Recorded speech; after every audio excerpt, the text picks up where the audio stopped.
Welcome to New View Advice with Amanda DeRocher. Hello, beautiful soul. Welcome to New View Advice. My name is Amanda DeRocher. And if you're new here, this is a healing-centered advice podcast where I offer guidance for the healing journey. I don't believe I have all the answers you seek. I believe you have all the answers. You just may need a new view and a little help along the way. Thanks so much for joining me for today's episode. Today, I am answering a listener question about how do we begin to articulate and speak about sexual assault and sexual trauma. This is a great question. Thank you so much for this question because it is so true. It is hard to speak about this trauma specifically.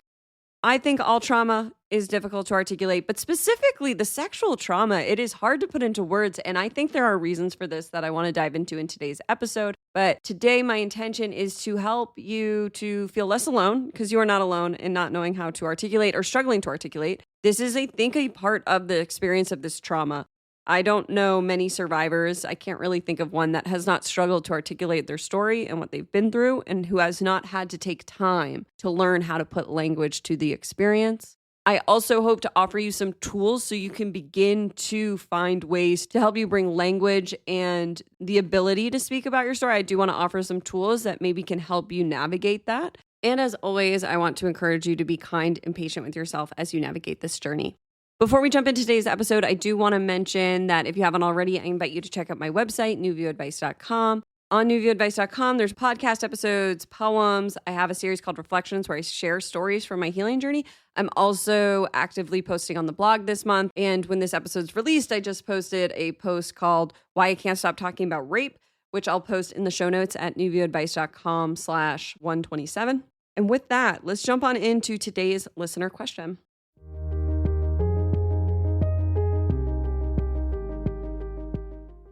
Hey, Amanda, I've been recently listening to your podcast and I've found it helpful. I'm also in awe of how you speak about your past sexual assaults and want to know your secrets. I can't seem to bring this issue up in therapy. It's like I can't say the words aloud. I wrote some things down for her, but just haven't been able to, or willing, to either read it or have her read it. How do you do it? Is it like ripping off a Band-Aid? Just blurt it out? Right now, we're exploring my trauma history. That'll take a while, LOL.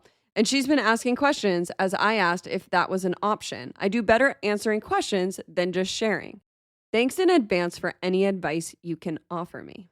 Thank you so much for asking this question because I think this is a really important question because what you are articulating here is an experience that so many survivors of sexual violence have, which is trouble speaking about what they've been through.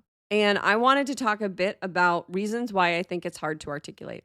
But before I dive into the reasons, I did just want to say thank you for listening to my content, to the podcast. Thank you for noticing how much effort I have put into learning how to articulate what I've been through because no, it has not always been easy. I actually read your question to my therapist because I worked with her a couple years ago on a horse farm and now we work virtually together and we took a couple years off in between. But I read her your question because when I first met her, I could not articulate what happened to me in my teen years. So it was incredibly difficult. I could barely speak the words.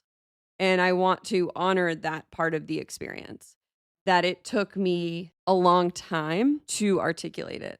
Why do I think it's hard to articulate sexual trauma? One reason I think it's hard to articulate this is that I don't think there is a language for it. Yes, you can say you were raped. Yes, you can say you were sexually assaulted. Yes, you can say you experienced sexual violence. But I have found time and time again that when I try to really articulate my experience, I struggle to find the language for it.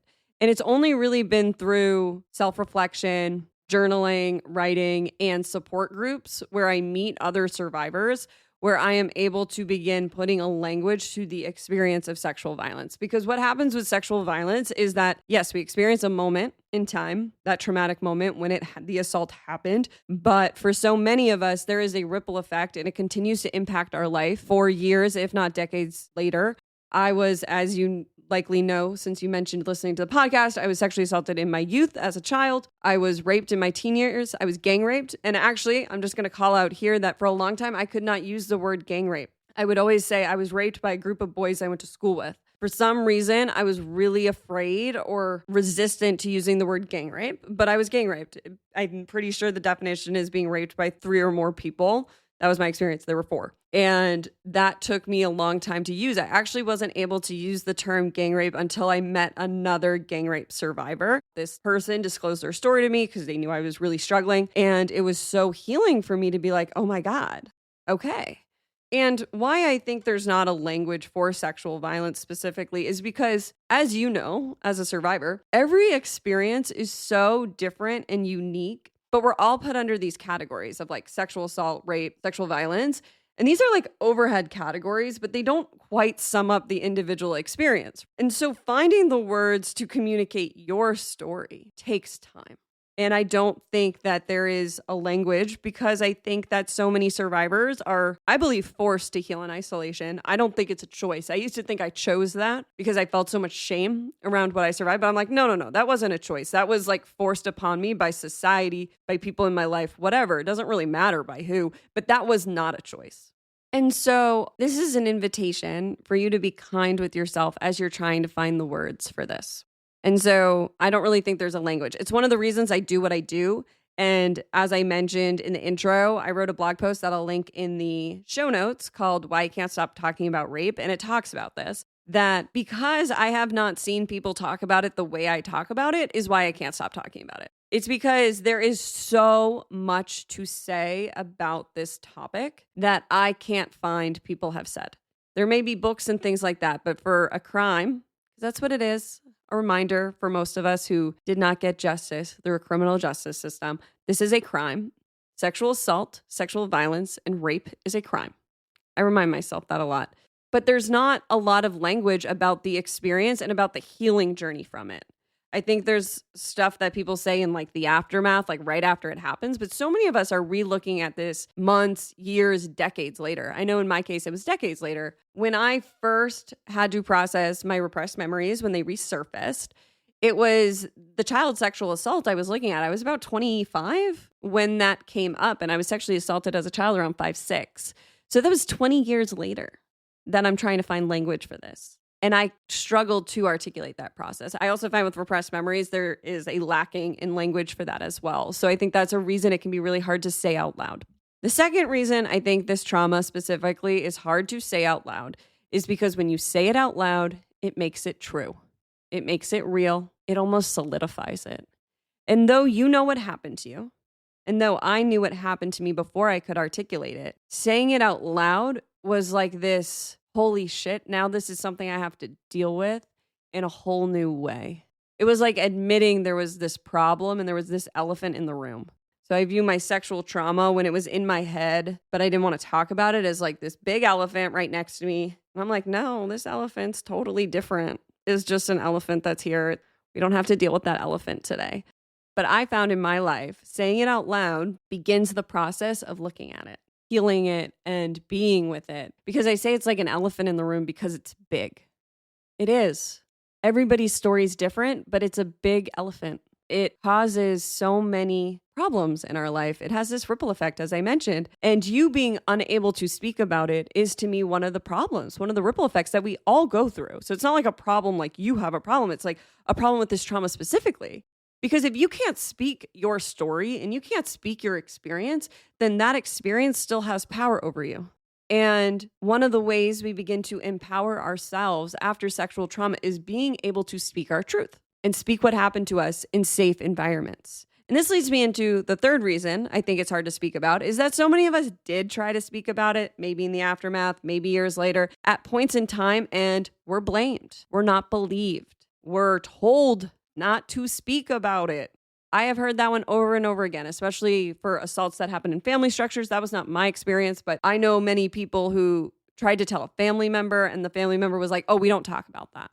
Don't say anything. That gets ingrained because when you are going through this trauma, especially specifically in the aftermath, I look back and I think I just absorbed what other people said because I was so disoriented, so discombobulated, so ungrounded, so traumatized.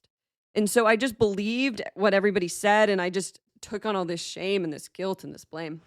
But I think that when we are blamed, shamed, told to stay silent, that lives within us. We reach out for help, and when we don't receive help in the aftermath, it can be years till we reach out for help again. Because I think when we experience sexual violence, it's so traumatizing. It's so abrupt on the nervous system. I really don't still have the language to describe what it is like to be raped. I write about it daily because I too struggle with articulating how much of an impact this experience has had on me and my life. And I'm on the other side of PTSD, which feels really, really good for myself, to be honest, because I look back and I can't believe what I had to live with for so long and that there was no language to describe it. Like, I think saying PTSD doesn't quite sum up what it's like to live in the space of being raped every day. I don't know how to articulate what it's like to go out in the world and the littlest thing can take you back to being gang raped over and over and over and over and over again. I don't know how to explain to people what that is like. I don't know how to explain to people what it's like to instantly be taken back to being pinned down and to being strangled and to be overcome by emotions and images of the past in such a debilitating way that I would struggle to get out of bed in the morning. Or I struggled with thoughts of suicide for a very long time. And that's why I continue to talk about it. Because I agree with you. This is very hard to articulate. I still talk about it in therapy weekly. I go to therapy, honestly, just to continue to unpack this for me. I've healed so much, yet still don't have the language. I really don't know if the language is quite there yet for this. So I think it's still so important to talk about. So I also want to say here that I think it's incredibly brave and courageous for you to want to speak about this and to talk about it in therapy. I really think that speaking about what you've been through is such an important part of the healing process. You do not need to rush this step. This step does not happen overnight. What I found with my own experience is that when I began articulating it, I could only articulate one thing at a time. I think I break down the layers in like episode 46, where I talk about the fall from hell, honestly, where I relived every day what I went through in my teen years. But what I found through that period was that I could only be with one part of the experience at a time. Because particularly with my teen assault, I experienced many traumas within one trauma. So I can use the term I was gang raped, but there were many traumatic moments within that. So being pinned down was very traumatic for me. Being strangled was very traumatic for me. Also, I was pushed from behind and I fell. And then I was pinned down and that was traumatic. And then I laughed when I was pushed down because I didn't believe what was happening to me was real. Because how would you respond to people you know violently attacking you out of nowhere? It's crazy. It's a crazy experience to literally articulate. I'm like, my mind's going back there and I'm like, yeah, that was weird. That was crazy. It's literally crazy. And what that leads me to is I think it's hard to articulate because as I mentioned, it makes it real in a sense. Why is this? Because I think that for some of us, this might not be a universal experience. I honor that. This is my experience. Is that it is so crazy to live through this type of violence. It makes zero logical sense for somebody like us, like a victim of this. It makes no logical sense. That I believe it's a defense mechanism to doubt ourselves and to not speak about it and to bury it. Like these are all defense mechanisms because it's so hard to look at. For many reasons, because it's a violent act, because it's so painful, because it's something we live through. I also think it's hard to look at and hard to articulate because when you begin looking at this trauma and articulating this trauma, your view of the world changes. And as I peeled back the layers and I allowed each layer of the trauma to come forward, my view of the world changed over and over again. Because accepting that I live in a world that has this kind of violence by people who are not in prison and will never be in prison, accepting that I lived in a world where I repressed so much of this trauma, accepting that I lived in a world that didn't want to speak about this, didn't have the tools to help me, that honestly, I believe silence survivors in so many ways. So your struggle to say this out loud is a real experience that many survivors go through, as I mentioned, for different reasons, and it can be individual for each person. I'm going to say, too, that this isn't universal. This is my experience. This is what I've found from speaking with other survivors, but you could have another reason why it's difficult for you to speak about, and I'd love to hear those. I'd love to create more of a conversation around this. So please send me an email if you want to continue this conversation. So I wanted to just mention that it's really courageous because I do think your brain breaks and you have to begin seeing the world with a new perspective. That's what healing does. Healing is a prayer for change. And when we choose to heal from sexual trauma, our life will change. And that can be really scary. And I think it's a reason we can struggle to articulate it and why it's really courageous to begin the journey of healing, which I also want to encourage you on your journey of healing. Be patient with yourself, be kind with yourself. You do not have to force yourself to do anything you're not ready for.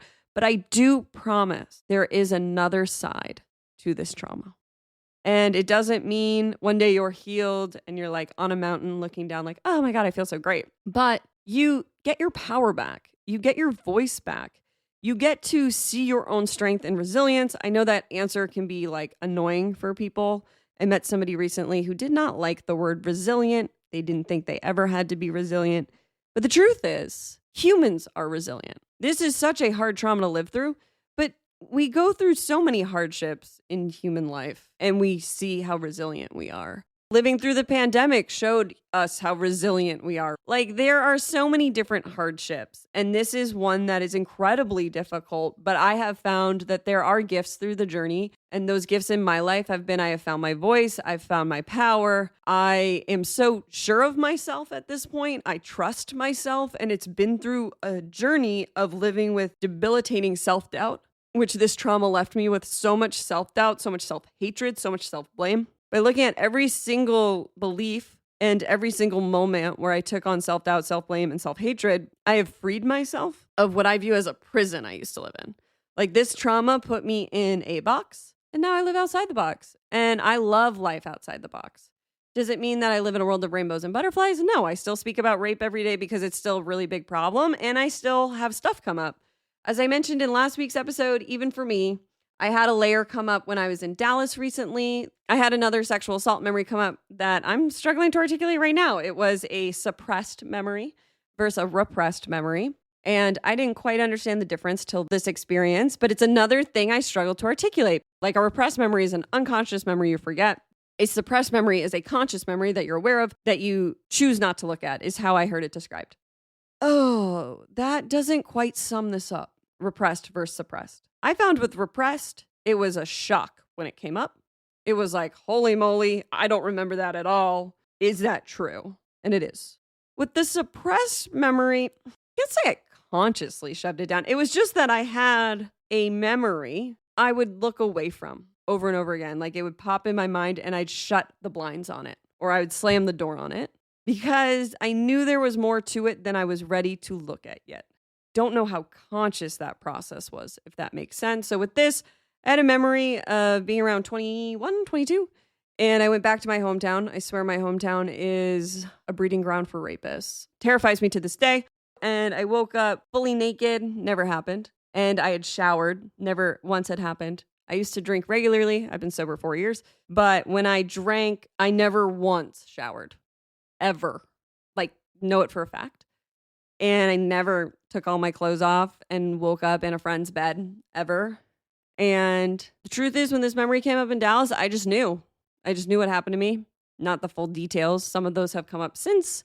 How do those come up? For me, it's meditations, dreams, just knowings. You know, I'm not looking to take anybody to court about it. So I don't care if anybody believes me. I'm at a point in my journey where my body knows the truth of what happened to me. And that is really, really hard to live in a world where the proof I have lives inside me. So I'm just at a point where I speak about this, but I know I'm not going to get justice for what happened to me. But it's been incredibly hard and heartbreaking to navigate. And as I mentioned, I still don't really have the language for the difference between a repressed and a suppressed memory. It's like something I just know now. But I share that here because, one, it's always freeing for me to share. One of the reasons I started the podcast is sharing my truth helps me to heal. So that's why I like to put language to it. That's why I do think it's important for us to speak our stories, because I find with survivors who only lean on somatic techniques or don't put language to it, that they are a little stuck still. And people who only speak about it and don't connect back to the body are also a little stuck still. And there's nothing wrong with being stuck. And that's not a judgment. It's more an observation, because I don't think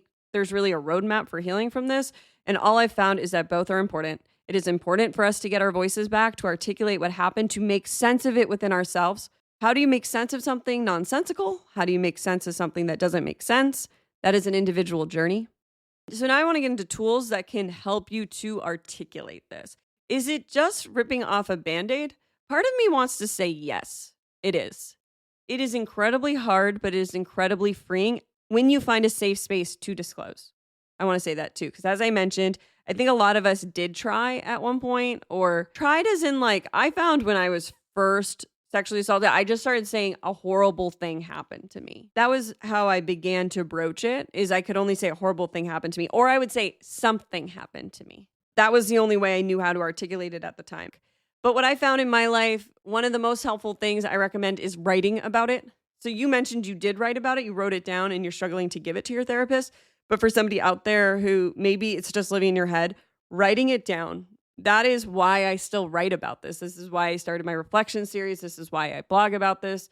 Writing about it is so helpful because I believe writing helps us to think clearly. It helps us to figure out our thoughts. I believe every time I sit down to write, it's an act of creativity and it helps me to shift my view of the world or to learn something new about my inner world. It's why journaling is helpful, but it's also why writing is helpful, is because we learn something when we write. We are able to articulate our thoughts in a new way. And if we struggle to articulate them with our voice, it can be really helpful to write them down first. So I really, really stress that if you're struggling to articulate this, to write it down. The second thing I recommend is, as I said, you can go as slow as you want with this. So like how I mentioned, I used to say a horrible thing happened to me. You could start with something like that, and you said your therapist asks you questions. Your therapist will begin probably to ask you more about the horrible thing that happened, but you can start more vague and get more specific as you begin speaking about it. It doesn't have to happen overnight where you can just articulate it like a story. Finding a safe place is very, very important when articulating your story. So finding a safe person, a safe family member, or a professional, but making sure you have somebody who can be there for you and isn't going to rush you through the process is important. Another tool for articulating this is getting in the body. So how I mentioned healing this trauma, it takes somatic techniques and the speaking the story. If you have not ventured into the land of somatic techniques, I find that really helps. So when I was working with my therapist this summer and working through the strangulation element of my trauma, I actually couldn't speak about being strangled for a really long time. I had so much self-doubt around it. Like I knew it happened, but every time I said it, I felt like I was crazy when I spoke it. So we started doing somatic exercises and we started to do growling and we made different animalistic noises rather than me speaking about what happened, but I was just using my voice in these therapeutic ways. And that helped me to move something, honestly, energetically, where I was able to begin speaking about it. The more you can get in the body, the more I find it helps with the story aspect, speaking your story into the world. It's important to speak about this because you deserve not to live with this in your head all by yourself. I think this trauma specifically is too big for one person to carry. And when we can't speak our story, we are the only one carrying that. And I don't think that's how this should be. That is not ours to carry all by ourselves. Unfortunately, one of the unfair parts of this that's just true is that we do have to carry part of it because it's a lived experience we've been through. But it is not ours to carry alone. Nobody deserves to carry their trauma all by themselves. I believe that healing happens faster in community. It happens quicker when we are seen and held by others. And so articulating this and being seen with compassion in the horrors we've survived heals us. I have found time and time again that when I speak what happened to me, it's like a burden is lifted. And it can be really scary because, like I said, it changes your view of the world. It rewrites you in some ways, but it rewrites you into the truth of who you are. And to me, that's a real gift to come back to the truth of who you are because there's nothing wrong with you. You have always been enough. You have always been worthy. This experience doesn't mean anything about you.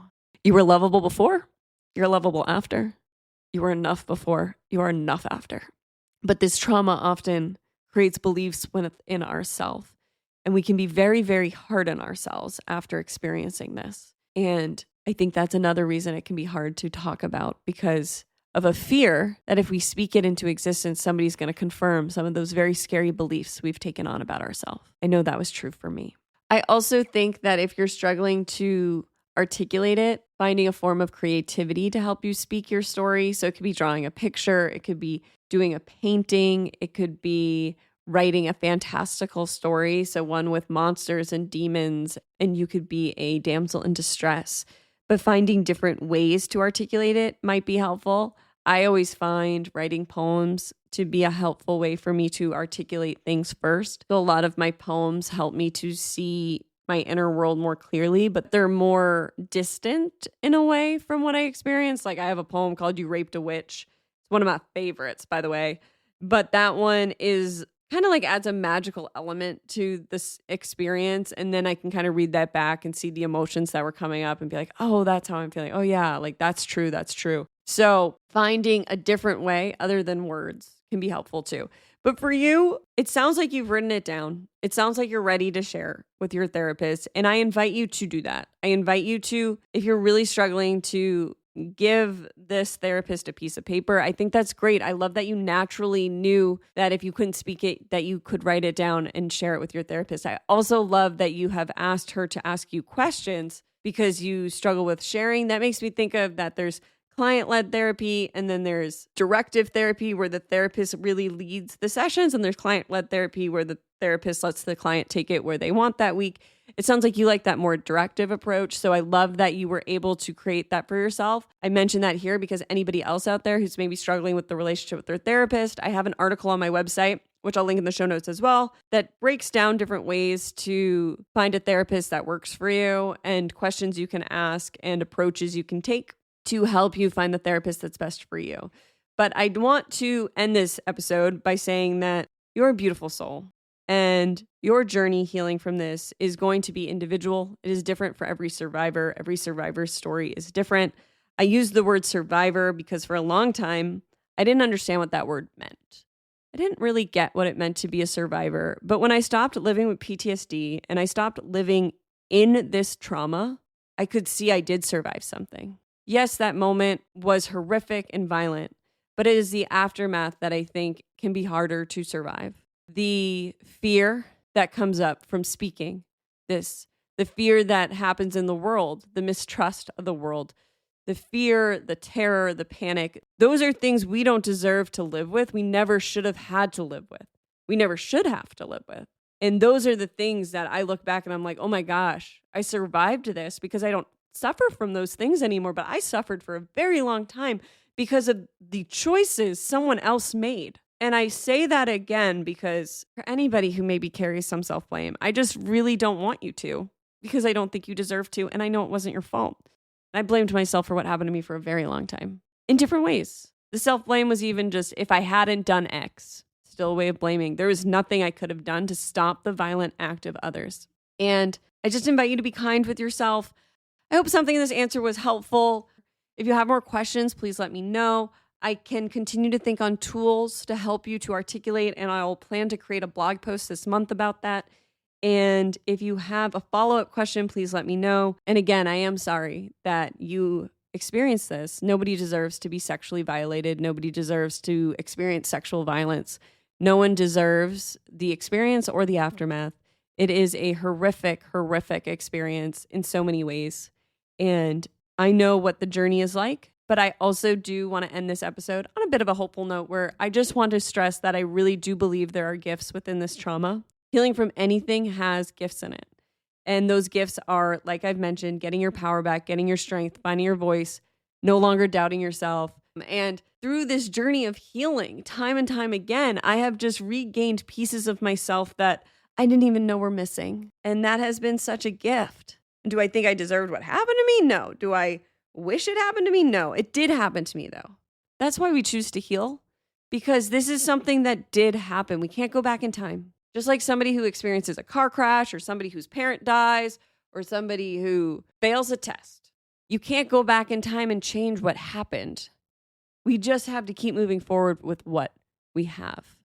So I just want to cheer you on. And I'm so grateful you asked this question because I obviously had a lot more to say about this than I expected.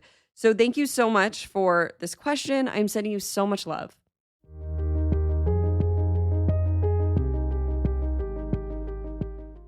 Thanks again for joining me for this episode of New View Advice. I am so grateful to have these conversations each week. And as always, I am so passionate about talking about healing from sexual violence because on my own journey, I just did not find enough resources and enough people talking about healing from this. So I'm just grateful to have these conversations and to be on this journey with you. That's really how I view it.